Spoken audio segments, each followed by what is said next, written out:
জয় মা। সবাই কেমন আছেন? আমি ভালো আছি, আশা করি আপনারাও ভালো আছেন। আজকে জানেন তো, আমার পুজো করতে একটু লেট হয়ে গেছে। আজকে ওই 9:30-10টা নাগাদ উষা আমাকে ফোন করে জানায় সে আজ কাজে আসতে পারবে না।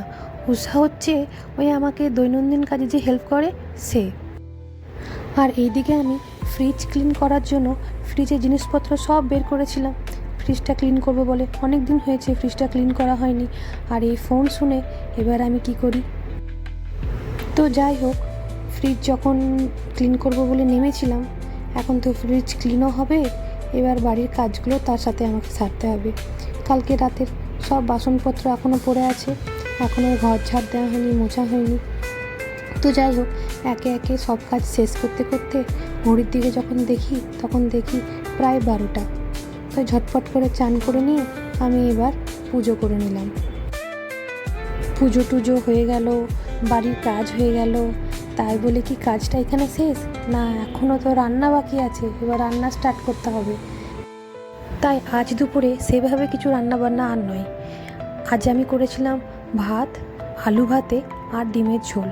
এই ডিমের ঝোল করার জন্যই আমি প্রথমে এই পেঁয়াজটা ভেজে নিয়েছিলাম। তারপর আদা রসুনের পেস্ট, টমেটো আর রোজকার যে মশলা, হলুদ গুঁড়ো, জিরে গুঁড়ো, ধনে গুঁড়ো, একটু লঙ্কা গুঁড়ো সব দিয়ে এই মশলাটা আমি কষিয়ে নেব। মশলাটাকে ওই মিনিট 5 আমি কষিয়ে নেব। প্রথমে একটু ঢেকে রেখে তারপর একটু জল দিয়ে আবার একটু কষিয়ে নেব। এবার এই মশলাতে একটু গরম জল অ্যাড করে দেবো, তাতে ডিমগুলো ছেড়ে দেবো আর একটু ধনেপাতা দিয়ে ওই মিনিট 2 ফুটিয়ে নিলে ডিমের ঝোল রেডি। এবার তো রান্নাবান্না সব সেরে নিয়ে তাড়াতাড়ি খেয়ে নিয়ে বাচ্চাদেরকে আবার নিতে যেতে হবে। আমাদের বাড়ি থেকে স্কুলটা তেমন দূরে নয়, ওই 5 মিনিটের মতো, কিন্তু তাও আগে গিয়ে ওখানে দাঁড়াতে হবে। তা না হলে ছোটো মেয়ে আবার রাগ করে, মামা তুমি লেট এলে, তাহলে আমি এবার কী করে খেলবো? তাহলে এবার এখনই বাড়ি যেতে হবে।